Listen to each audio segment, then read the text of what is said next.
My name is Stephen Michael Digna, Jr. The following testimony is true and inaccurate as it can be at this time to the best of my ability, and I am prepared to swear this testimony under oath before the Senate and Congress.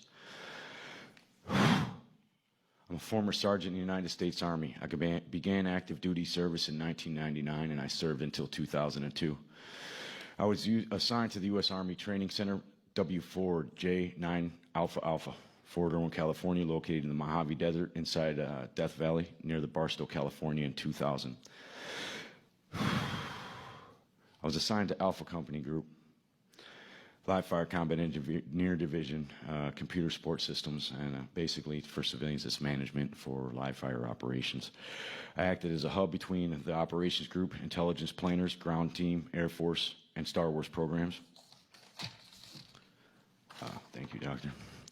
In July of 2001, I was observing a live fire practice at a level from an observation deck at approximately 3 stories high from the desert floor. I saw a craft in the distance at approximately 200 feet off the ground, measuring approximately 172 feet across, strongly resembling a hovering B-2 Spirit. Upon first glance, my eyes were adjusting to the darkness. I could see 7 lights in a V-shape. After that, I closed my eyes for approximately 30 seconds to allow them to adjust to lighting conditions. We were running red lights throughout the bunker due to the current live fire exercise. The range was hot. That means rounds are being fired and lives are at risk at all times. This was interrupted by a very, very ominous call, a net call. It said, "Cease fire, cease fire, cease fire." Came from one of our observer controllers on the ground. There's about 27 teams out there. Once my eyes adjusted, I could make out the general shape of the craft. There were 2 men from Raytheon present.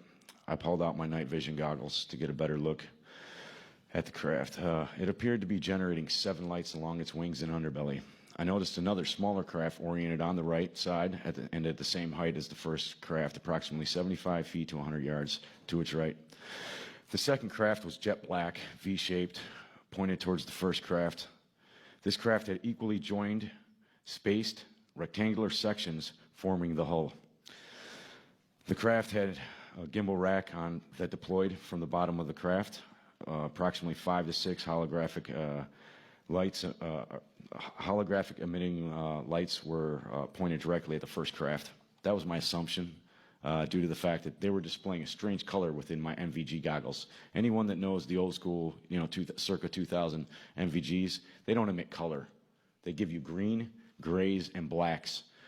I was seeing colors within my night vision goggles. This was not normal. And it was my assumption that perhaps this was a hologram being projected from the other craft. I can't confirm that. However, that was my assessment at the time.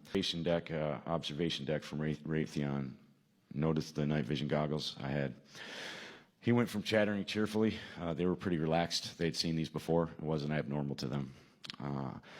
He looked at me with a very, very severe look of disapproval and anger that I had. At that point, they both went calmly inside, probably a little bit angry, and it felt as though I had crossed the line. I took another look with my night vision goggles. The reason this event was not reported was due to the fact that it was not unidentified. I'm going to repeat this very clearly to the cameras. This craft was not unidentified. This was one of our birds, and to the observer controller that called that out on the range, I'm not going to put his call sign out. Roger up, eyes on, hands on confirmation. That's our bird, but she doesn't need wind to get lift. She was hovering stationary. Approximately 5 to 7 days later, sorry guys, this is personal. This affected the rest of my marriage, my life, and my relationship with my child.